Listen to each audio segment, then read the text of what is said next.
Hello student, मैं संजय चौहान। आज हम क्लास 10th का लेसन नंबर 11 विनिर्माण उद्योग है उसके बारे में पढ़ेंगे। बच्चों, पिछले वीडियो के अंदर हमने औद्योगिक प्रदूषण के बारे में पढ़ा था कि औद्योगिक प्रदूषण से हमारे पर्यावरण को ऊपर क्या दुष्प्रभाव पड़ते हैं, हमारे समुद्री पारितंत्र पर क्या दुष्प्रभाव पड़ते हैं, या प्रदूषण से हमें कौन कौन सी बीमारियां हो सकती हैं या उसका दुष्प्रभाव क्या हो सकता है, उसके बारे में हमने पिछले वीडियो के अंदर पढ़ा था। आज हम बच्चों राजस्थान के जो महत्वपूर्ण उद्योग हैं या औद्योगिक क्षेत्र हैं उसके बारे में अध्ययन करेंगे। तो बच्चों, राजस्थान के प्रमुख औद्योगिक क्षेत्र के बारे में पढ़ने से पहले हम राजस्थान के औद्योगिकरण के बारे में अध्ययन करते हैं।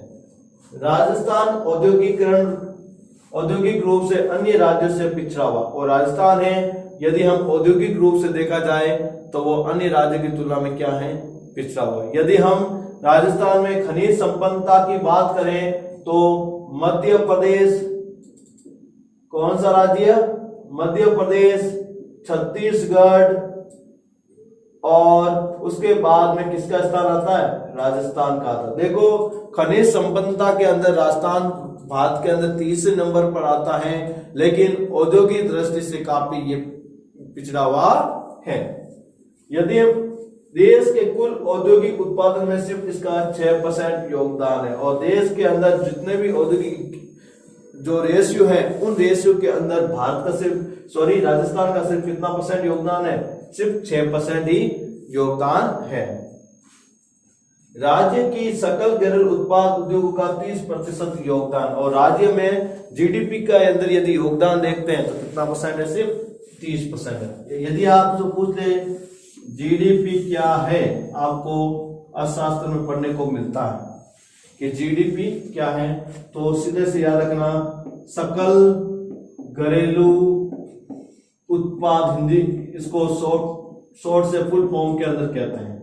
सकल घरेलू उत्पाद किसे कहते हैं? तो याद रखना किसी देश की उत्पादित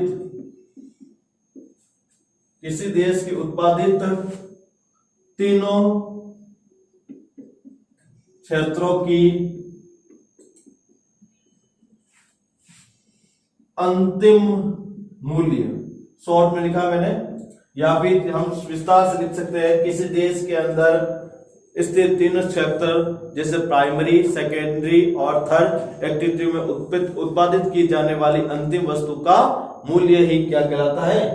जीडीपी कहलाता है। जिसमें हमने कौन सी क्रिया पढ़ते हैं? प्राथमिक और द्वितीयक और तृतीयक, ये आती है हमारे किसमें? जीडीपी में। ठीक है बच्चों, प्राथमिक क्रिया वे क्रियाएं होती है बच्चों जिसमें प्रकृति से प्राप्त जो भी हमें पदार्थ प्राप्त होता है उसका रूप परिवर्तन ना करके बल्कि उसे सीधे ही उपयोग में लिया जाता है, उसे हम क्या कहते हैं? प्राथमिक क्रिया।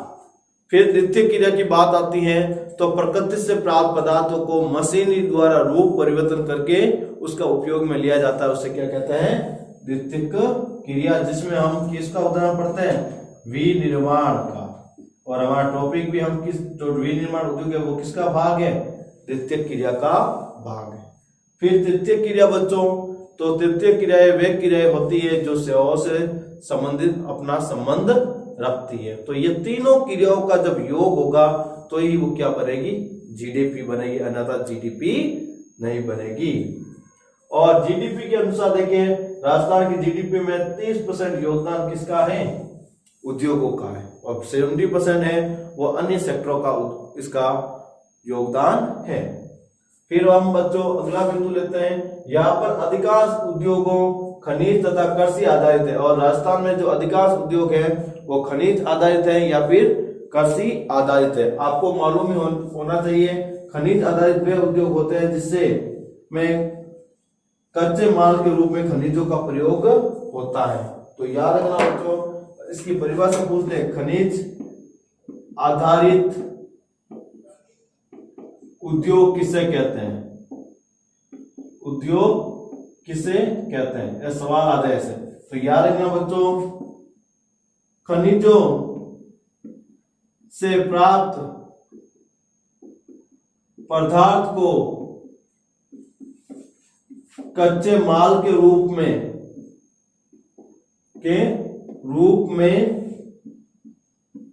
प्रयोग लेकर जिससे नई वस्तुओं का उत्पादन किया जाता है, उस उद्योग को हम क्या कहेंगे? खनिज आधारित उद्योग। वापस लेना, खनिजों से प्राप्त पदार्थ को कच्चे माल के रूप में प्रयोग किया जाता है या उपयोग किया जाता है, जिससे लेकर नई वस्तुओं का क्या होता है? उत्पादन होता है, उसे खनिज आधारित उद्योग कहते हैं। जैसे तांबा उद्योग है, वो खनिज आधारित उद्योग है। लोहा इस्पात उद्योग है, जस्ता उद्योग है, यहाँ तक कि इसके अलावा और बहुत सारे ऐसे खनिज आधारित उद्योग लगे हुए हैं, वो सब के सब किसके अंतर्गत आते हैं? खनिज आधारित उद्योग। फिर हम लेते हैं कृषि आधारित उद्योग। यदि आपसे पूछ ले कृषि आधारित उद्योग किसे कहते हैं, तो बच्चों सीधी सी परिभाषा लिखना, कृषि से प्राप्त कच्चे माल को, कृषि से प्राप्त कच्चे माल को उपयोग में लेकर नई वस्तुओं, नए उत्पाद का निर्माण करना, नए उत्पाद का निर्माण करना क्या कहलाता बच्चों? कृषि आधारित उद्योग। जैसे चीनी उद्योग है, वस्त्र उद्योग है, या फिर अपन जूस उद्योग है, अचार उद्योग है, फूल उद्योग है, ये सब किसके उदाहरण है बच्चों? कृषि आधारित उद्योग के उदाहरण है। याद रखना बच्चों। तो इस तरह भी आपसे सवाल पूछे जा सकते हैं। राजस्थान के अलवर, दौसा, जोधपुर, भीलवाड़ा, राजसमंद, कोटा, बारा, अजमेर, पाली जिलों में केंद्रित हैं। और राजस्थान के अंदर जो खनिज आधारित और कृषि आधारित जो उद्योग है वो किन किन जिलों में स्थित है? अलवर में है, दौसा में है, जोधपुर में, भीलवाड़ा में है, राजसमंद, कोटा, बारा और अजमेर, पाली। ये महत्वपूर्ण है जो खनिज और कृषि आधारित उद्योग यहाँ स्थापित है। वस्त्र उद्योग की जो मैनचेस्टर है उसे भीलवाड़ा को कहा जाता है। रत्न आभूषण, संगमरमर उद्योग, सीमेंट उद्योग, शीशा जस्ता उद्योग और नमक उद्योग, हस्तशिल्प कला उद्योग, तिलहन उद्योग में राजस्थान देश में प्रथम स्थान रखता है। और इन सारे उद्योग के अंदर राजस्थान का देश में क्या है? प्रथम स्थान। जैसे संगमरमर आपने देखा होगा, राजसमंद के अंदर देखते हैं मकराना, जिसके अंदर जैसे नागौर मकराना है उसके अंदर देखते हो, तो यहाँ पर जालौर है उनके अंदर देखते हो, तो ये संगमरमर के बहुत सारे क्या लगे हुए? उद्योग लगे हुए हैं। फिर सीमेंट उद्योग आपको पता ही है, सीमेंट उद्योग के अंदर राजस्थान नंबर 1 है। अभी राजस्थान क्या है? नंबर 1 है, जो 2 प्रकार की सीमेंट बनाता है, एक व्हाइट सीमेंट और एक ब्राउन कलर की सीमेंट का निर्माण करता है। और राजस्थान के अंदर जो पहला जो सीमेंट का जो कारखाना था वो लाखेरी के अंदर खुला था। कहाँ खुला था? लाखेरी के अंदर खुला था। उसके बाद आपने देखते हो राजस्थान के अंदर जो सबसे बड़ा जो सीमेंट, व्हाइट सीमेंट का जो कारखाना है वो अपन के पाली जिले के अंदर है। ठीक है, अपन और इसके अलावा व्हाइट सीमेंट का जो पहला कारखाना है बच्चों वो गोटन के अंदर लगा था। कहाँ लगा था? मेरता, नागौर, गोटन के अंदर लगा था। और इसके अलावा खारिया खंगार के अंदर जो जोधपुर जिले के अंदर है वहां पर भी सफेद सीमेंट का कारखाना लगा हुआ है। शीशा और जस्ता का सबसे जो बड़ा कारखाना है वो उदयपुर के अंदर जावर देवारी की जो खान है उसके पास लगा हुआ है। फिर नमक उद्योग के अंदर देखते हैं तो भारत के अंदर राजस्थान का लगभग 4था स्थान आता है और सबसे ज्यादा नमक भारत के अंदर गुजरात पैदा करता है। कौन करता है? गुजरात। और हस्तशिल्प कला के अंदर भी भारत के जो क्षेत्र उनमें राजस्थान क्या आ जाता है? प्रथम स्थान रखता है। देखो नमक 2 प्रकार के होते हैं, एक सेंधा नमक होता है और एक है केरियो के माध्यम से। केरियो के माध्यम से नमक बनाने में पहला स्थान राजस्थान का आता है और उसके अलावा चट्टानी नमक जो सेंधा नमक कहते हैं उसके अंदर गुजरात का भी पहला स्थान आता है। फिर तिलहन उद्योग के अंदर भी राजस्थान में क्या आता है? प्रथम स्थान आता है। अब हम देखते हैं राजस्थान के प्रमुख उद्योग। राजस्थान के प्रमुख उद्योग के अंदर पहला उद्योग का नाम है सीसा जस्ता उद्योग।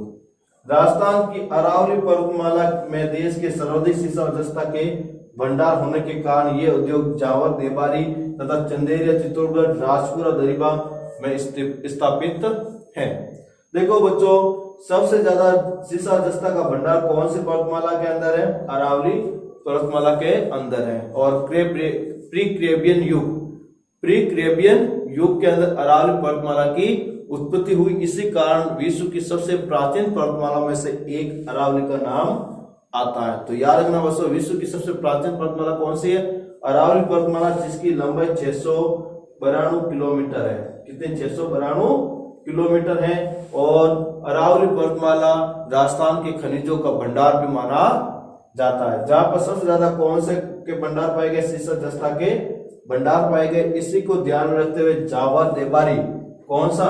जावर देवारी उदयपुर और चंदेरिया चित्तौड़गढ़ राजपुरा दरिबा जो हमारे राजसमंद के अंदर है वहां पर बहुत अधिक मात्रा में सीसा और जस्ता का क्या होता है? उत्पादन होता है। ये उद्योग खानों के पास ही स्थापित है। और ये उद्योग क्या है? खानों के पास स्थापित होता है क्योंकि ये भार हास वाले उद्योग होते हैं। ठीक है।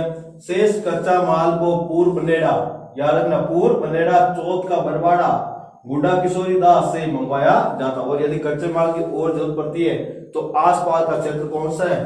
पूर्व बनेड़ा, चौथ का बरवाड़ा, गुड्डा किशोरी दास से मंगाया जाता है। फिर अगला बिंदु, इन उद्योगों से देश का उत्पादन 95% राजस्थान में है और देश के अंदर लगभग 95% जो सीसा और जस्ता है वो अकेला राजस्थान उत्पादन करता है। तो आपने बच्चों देखा कि सीसा और जस्ता है उसका सबसे ज्यादा भंडारण कहां पर पाया जाता है? उदयपुर जिलों में। कौन से जिलों में पाया जाता है? उदयपुर। आपको और भी मालूम होना चाहिए सीसा और जस्ता से चांदी भी निकलती है। क्या निकलती है? चांदी। और चांदी को ध्यान में रखते हुए यदि अपन देखते हैं तो विश्व में सबसे ज्यादा चांदी है वो मैक्सिको देश से निकाली जाती है और भारत के अंदर सबसे ज्यादा जो चांदी है वो राजस्थान से प्राप्त होती है और राजस्थान में सबसे ज्यादा जो चांदी है वो उदयपुर जिले से प्राप्त होती है। तो याद रखना बच्चों सीसा और जस्ता से चांदी का उत्पादन भी होता है। अब हम अगले उद्योग की बात करते हैं, सीमेंट उद्योग। देखो बच्चों यदि सीमेंट उद्योग की बात आती है, किसकी? सीमेंट उद्योग। तो भारत के अंदर सर्वप्रथम यदि सीमेंट उद्योग की बात करें, कब? भारत में। तो आपको मालूम होना चाहिए 1904 के अंदर, कब? 1904 के अंदर करीबन भारत के अंदर पहला जो सीमेंट उद्योग था वो लगा था आंध्र प्रदेश में। कहां पर? आंध्र प्रदेश के अंदर लगा था, जहां पर जो समुद्री सीपियां होती है, क्या? समुद्री सीपियां होती उसके द्वारा क्या बनाई जाती थी? सीमेंट का उत्पादन किया जाता था। लेकिन बाद में बच्चों कालांतर में तकनीकी में परिवर्तन आ गई और फिर अलग अलग तरीके से सीमेंट का उत्पादन किया जाने लगा। फिर भारत के अंदर फिर दूसरे रूप में लगा था राजस्थान में, उसका नाम था लाखेरी बूंदी। लाखेरी बूंदी जो 1912-13 के अंदर राजस्थान का पहला सीमेंट उद्योग लगा था। यदि अपन देखें तो सीमेंट उद्योग में फर्स्ट स्थान राजस्थान का आता है और सेकंड स्थान किसका आता है? आंध्र प्रदेश का आता है। किसका आता है? आंध्र प्रदेश। तो ये भारत के दो महत्वपूर्ण सीमेंट उत्पादक वाले क्या हैं? राज्य हैं। और आपको मालूम ही है सीमेंट बनाने के लिए चूना पत्थर की जरूरत पड़ती है, जिप्सम की जरूरत पड़ती है, मैग्नीज की जरूरत पड़ती है, इसके अलावा और बहुत सारे जैसे कोयले की जरूरत पड़ती है। इसके अलावा और बहुत सारे ऐसे कच्चे माल हैं जिसके माध्यम से किसका निर्माण किया जाता है, सीमेंट का निर्माण किया जाता है। और फिर सीमेंट दो प्रकार की होती है, पोर्टलैंड वाली और एक है व्हाइट सीमेंट, तो अलग अलग रूपों में देखने को मिलती है। इसके बारे में भी हम आगे पढ़ेंगे। पहले हम कुछ महत्वपूर्ण बिंदु के बारे में पढ़ लेते हैं, फिर आगे इसके बारे में भी पढ़ेंगे। राजस्थान सीमेंट उत्पादन में प्रथम स्थान रखता है। राजस्थान है वो भारत का पहला, सवाल यही बनता है भारत का पहला सीमेंट उत्पादक राज्य कौन सा है, तो वो कौन सा है, राजस्थान है। और सेकंड नंबर में आता है आंध्र प्रदेश,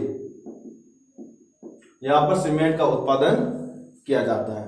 अगला बिंदु देखते हैं, राजस्थान में सीमेंट उद्योग की शुरुआत 1912-13 लाखेरी में हुई थी। और यदि राजस्थान में सीमेंट उत्पादन की बात करें तो कब शुरू हुई थी, 1912-13। कहां पर हुई थी, लाखेरी बूंदी के अंदर, लाखेरी बूंदी के अंदर इसकी क्या हुई थी, शुरुआत सीमेंट उत्पादन की हुई थी। फिर हम देखते हैं अगला बिंदु, सीमेंट उद्योग का केंद्रीयकरण। केंद्रीयकरण का मतलब होता है वो स्थिति जहां पर सीमेंट उद्योग को स्थापित किया जा सके, वो होता है केंद्रीयकरण। क्योंकि केंद्रीयकरण वही स्थिति होती है जहां पर उस उद्योग को आसानी से कच्चा माल मिल सके, उस उद्योग को आसानी से बाजार की संपर्क मिल सके, उस उद्योग को आसानी से विद्युत की प्राप्ति हो सके, उस उद्योग को आसानी से पूंजी की प्राप्ति हो सके, उस उद्योग को आसानी से श्रमिक की आपूर्ति की जा सके। ये सब क्या है, केंद्रीकरण के प्रभावित करने वाले कारक है। यदि जहां पर ये कारक आसानी से मिल जाते हैं बच्चों, उसी क्षेत्र के अंदर सीमेंट उद्योग को स्थापित कर दिया जाता है। तो सीमेंट उद्योग का केंद्रीकरण निम्बाहेड़ा चित्तौड़गढ़, निम्बाहेड़ा चित्तौड़गढ़। अब चित्तौड़गढ़ कहां पर है, तो याद रखना बच्चों, चित्तौड़गढ़ यहाँ पर है। यहाँ पर कौन सा राजस्थान का क्षेत्र, चित्तौड़गढ़, निम्बाहेड़ा, याद रखना। राजस्थान का सबसे ज्यादा सीमेंट उत्पादक करने वाला जिला कौन सा है, चित्तौड़गढ़ ही है। फिर बाद में अगला देखते हैं, कोटा। कौन सा क्षेत्र है, कोटा। तो यहां पर कौन सा क्षेत्र आ जाता है, कोटा, ठीक है। दूसरा नंबर हो गया कोटा, जो महत्वपूर्ण सीमेंट उत्पादक जिला है। उसके बाद में बूंदी, जहां पर 1912-13 में लाखेरी के अंदर क्या बना था, सीमेंट का उद्योग लगा था, बूंदी, याद रखना। इसी के अंदर 1912-13 के अंदर पहला लाखेरी के अंदर सीमेंट उद्योग लगा था, याद रखना ये बच्चों। फिर अगला जो जिला है वो कौन सा, सवाई माधोपुर। तो सवाई माधोपुर कहां पर आया हुआ है, लगभग यहाँ पर, यहाँ पर कौन सा है, सॉरी यहाँ पर अलग भरपूर हो जाएंगे, तो यहाँ पर लिख दो सवाई माधोपुर, याद रखना, सवाई माधोपुर। फिर बाद में अगला जो जिला कौन सा है, वो है हमारा एक छोटी सी पट्टी के रूप में पाया जाता है। याद रखना बच्चों, सीमेंट उद्योग का जो केंद्रीकरण है वो निम्बाहेड़ा, चित्तौड़गढ़, कोटा, बूंदी और सवाई माधोपुर की एक पेटी के रूप में पाया जाता है। इसके अलावा उदयपुर है, नागौर है, पाली है, सिरोही है, इसके अंदर भी सीमेंट का उत्पादन किया जाता है। देखो मुख्य पट्टी तो कौन सी है, चित्तौड़गढ़, कोटा, बूंदी, सवाई माधोपुर की है। इसके अलावा राजस्थान में से और भी जिले हैं जहां पर सीमेंट का उत्पादन होता है, उसका नाम है उदयपुर, नागौर, पाली और सिरोही। तो उदयपुर कहां पर है, यहाँ पर, यहाँ पर कौन सा जिला हो गया, उदयपुर। फिर बाद में कौन सा है, नागौर। तो याद रखना नागौर यहाँ पर है, नागौर। उसके बाद में पाली, तो याद रखना पाली यहाँ पर है, याद रखना। फिर उसके बाद में कौन सा है, सिरोही। उदयपुर के पास में क्या है, सिरोही, यहाँ पर सिरोही, याद रखना। ये जो क्षेत्र हैं वो राजस्थान के प्रमुख सीमेंट उत्पादन के अंतर्गत आते हैं। फिर अगला देखते हैं, राज्य में 16 बड़ी मिलें। याद रखना बच्चों, राजस्थान के अंदर मुख्य रूप से पाई जाने वाली सीमेंट उद्योगों की संख्या कितनी है, तो याद रखना कि बड़ी 16 है, 5 मध्यम आकार की हैं और 130 निजी क्षेत्र के अंतर्गत इकाइयां स्थापित की गई है। तो राजस्थान के अंदर देखा जाए तो 5 क्या है, मध्यम प्रकार की है, 16 बड़ी है और 130 क्या है, निजी क्षेत्र की इकाइयां। अब आपसे एक सवाल आ जाए, सार्वजनिक क्षेत्र की इकाइयां और निजी क्षेत्र की इकाइयां में क्या अंतर है? सार्वजनिक क्षेत्र की इकाइयां और निजी क्षेत्र की, तो याद रखना बच्चों, ऐसे उद्योग जिनको स्थापित करने में, उनके नियम बनाने में, उनके विभिन्न प्रकार के और कानून बनाने में, उन सब पर किसका अधिकार होता है? सरकार का अधिकार होता है। उसी को हम सरकारी उद्योग कहते हैं। निजी उद्योग एक ऐसा उद्योग होता है जिसके नियम है, कीमत है, यहाँ तक कि उसको बनाने का सारा कार्य है वो एक निजी व्यक्ति के द्वारा किया जाता है, उसे निजी उद्योग कहते हैं। तो याद रखना, ऐसे उद्योग जिस पर सरकार का अधिकार होता है उसे सरकारी उद्योग कहते हैं, और ऐसे उद्योग जिस पर किसी व्यक्ति विशेष का अधिकार होता है उसे निजी उद्योग कहते हैं। यदि आपसे पूछ ले सहकारी उद्योग क्या है, तो ऐसे उद्योग जिसे सरकार और निजी व्यक्ति के सामूहिक प्रयास के द्वारा स्थापित किया जाता है उसी को सहकारी या सामूहिक उद्योग के नाम से जाना जाता है। अगला बिंदु लेते हैं, सीमेंट की 06 मतलब 6 बड़ी इकाइयां चित्तौड़गढ़ जिले में। याद रखना, टोटल कितनी बड़ी इकाइयां? 16 में से 6 कहां पर है? अकेले में चित्तौड़गढ़ जिले में। इस कारण इसे राज्य की सीमेंट नगरी कहा जाता है। तो सवाल उत्तर यही होता है, सीमेंट नगरी किस जिले को कहा जाता है? चित्तौड़गढ़ को। किससे कहते हैं बच्चों? चित्तौड़गढ़ को। राज्य में 90% पोर्टलैंड सीमेंट का उत्पादन किया जाता है। राज्य के अंदर 90% है वो किस सीमेंट का उत्पादन होता है? पोर्टलैंड। जबकि 10% सीमेंट होता है वो किस में किया जाता है? व्हाइट सीमेंट के रूप में उसका उत्पादन किया जाता है। याद रखना, व्हाइट सीमेंट या सफेद सीमेंट का पहला जो कारखाना था, फर्स्ट कारखाना, वो कहां लगा था? नागौर गोटन के अंदर। यह राजस्थान का पहला सीमेंट उद्योग जो व्हाइट सीमेंट थी उसका पहला कारखाना है। और सबसे बड़ा सफेद सीमेंट